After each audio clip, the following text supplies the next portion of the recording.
Good morning, ma'am. This is Dr. Lakshmi here. I will be the presenting author, ma'am. I have requested for a change.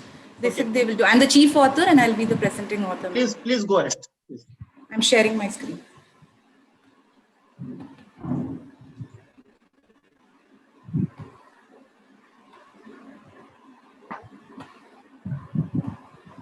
So my paper is about impact of microalbuminuria and reduced estimated glomerular filtration rate on retinopathy among type 2 diabetic patients. It's a population-based cross-correction study. I have no financial interest in the material discussed in this presentation. Show the relationship between chronic kidney disease and diabetic retinopathy in representative population of type 2 diabetes mellitus patients in a diabetic center in Tamil Nadu. This was a population-based cross-sectional study, and a total of 100 patients, males to female, of 83 to 17, with a mean duration of type 2 diabetes of 14 years, where recorded ophthalmologic and renal function examinations spanning a period of 12 months were evaluated. Data were obtained from a primary healthcare electronic database of medical records, and all the subjects had undergone fundus photography for DR and EGFR and UACR for diabetic nephropathy. Statistical methods: the data collected is entered into Excel sheet, and the descriptive statistical analysis has been carried out in the present study. Results on continuous measurements are presented on mean and plus or minus standard deviation. Results on categorical measurements are presented in percentage. Chi-square test, Fisher exact test were used to find the significant association of study parameters. All the analyses are two-tailed, and P less than 0.05 is considered significant. Inclusion criteria: patients with type 2 diabetes mellitus and CKD with EGFR of less than 60 or UACR more than 30 was included.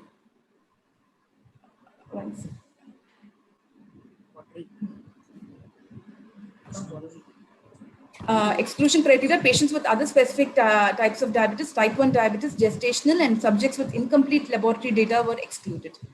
And the diagnosis of diabetic nephropathy was made by the diabetologist, and CKD is defined as UACR more than 30 or EGFR less than 60. Renal failure is defined as UACR more than 300 or EGFR less than 30. Normoalbuminuria is where UACR is less than 30, and microalbuminuria is 30 to 299, and macroalbuminuria is more than 300. Retinal examination was performed in all the subjects. Fundus photography was taken to document diabetic retinopathy, followed by FFA to confirm findings if necessary. Diabetic retinopathy was classified based on International Clinical Diabetic Retinopathy and Diabetic Macular Edema Severity Scales. Results: the whole sample included more males, 83%, which does in fact reflect the prevalence of diabetes in the population as a whole. The mean current age was 63 years and diabetic duration was 14 years. HbA1c was 8.3 and creatinine 2.1, with mean EGFR of 42.25 and UACR was 81.6. In patients with DM with CKD, we observed a prevalence of 39% for any DR, with NPDR of 33% and 6% of PDR. And this is a tabulation between EGFR and AC ratio. The proportion of higher AC ratio, that is 151 to 300, is significantly increasing across the stages of EGFR values, with a probability of 0.016, which is significant.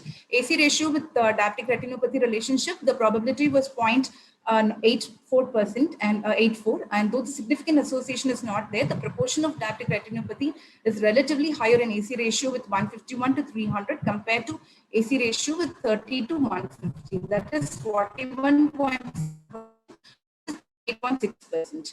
And comparing EGFR with the diabetic retinopathy, P is equal to 0.575, which is not significant. And comparing EGFR along with AC ratios with diabetic retinopathy, the P value is 0.002, which is significant. There is a significant association which is observed between EGFR and AC ratio among the diabetic retinopathy patients. So DR is characterized by microvascular abnormalities leading to development of non-proliferative and proliferative diabetic retinopathy and macular edema. And diabetic nephropathy is a life-threatening complication which predisposes to excess morbidity and mortality resulting from renal failure and cardiovascular disease. In our study, UACR was increased significantly than EGFR with increasing severity of diabetic retinopathy. In a similar study reported by Poncelos et al., who carried out a cross-section study based on 28,344 patients, demonstrated that prevalence of DR increases in patients with UACR more than 300 and with a positive relation between the decrease in EGFR and fight-threatening DR. A prospective 10-year follow-up population-based study using the chronic kidney disease epidemiology collaboration equation concluded that UACR is a better association with diabetic retinopathy than EGFR. The greatest significance of UACR in type 2 diabetic patients compared with type 1 was encountered in a previous study. EGFR is a less significant factor than UACR in two ways. Changes in EGFR occur prior to an increase in UACR, and arteriosclerosis, which can occur in parallel to diabetes, can decrease the glomerular filtration rate in patients with normoalbuminuria. The emergence of non-proteinuric diabetic retinopathy and reduced association between retinopathy and kidney disease in type 2 patients could be due to a rise in prevalence of the renal vascular disease. In conclusion, CKD was associated with a high rate of DR. When we analyzed the association between different levels of UACR and DR prevalence, we observed that DR prevalence rose with the increase of UACR levels, and this association was significant from UACR values more than 30 and increased considerably with EGFR levels less than. Results show that CKD, high UACR and low EGFR appear to be associated with diabetic retinopathy in this type 2 diabetes population.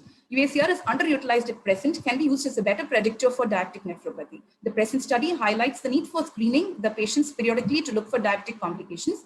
In conclusion, patients with diabetic retinopathy should undergo an evaluation of renal function and vice versa. Thank you. Thank you, Dr. Nivian, for an excellent presentation. Now I would like to know from the chairman, is there any question for her? Yes, what do you feel the practicality of this, the data, what you showed us, Dr. Sangeeta? Dr. Lakshmi. Sorry, Dr. Sir, Lakshmi. Yeah. Yes, sir. Sir, actually, the UACR, it requires only a spot urine test, which is practically very feasible than an estimated glomerular filtration rate, which needs the serum creatinine, and then they titrate it according to the age and the sex. So this is a more simpler test, and since the glomerular filtration rate, any vascular disease or any hypertension also can decrease the EGFR. That is the creatinine, it's basically secreted from the proximal tubules. So a spot urine test can give you the UACR values, and it's more specific for diabetic kidney disease rather than EGFR, which is very common in other conditions also.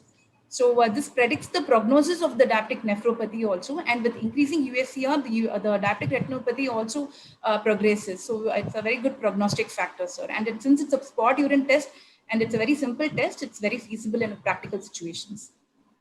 Thank you so much, Dr. Nivian.